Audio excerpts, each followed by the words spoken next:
पुन्हा प्रेरणा काव्यसंग्रहातील साधी कविता आपल्या समोर ठेवत आहे।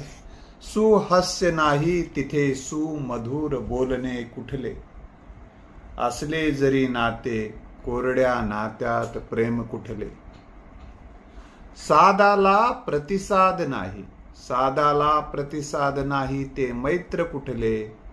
भाव नाही सहकार्याचे नाव नाही, तिथे असतील माणसं पण ते घर कसले, पण असतील माणसं पण ते घर कसले।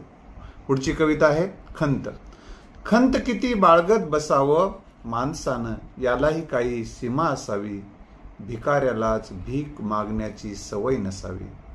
उघडा नागडा पांघरून कुठलं देईल, स्वतःच पांघरून होणं बरं राहील, बरं राहील। पुढे अनेक कविता ऐकायच्या आहेत आपल्याला।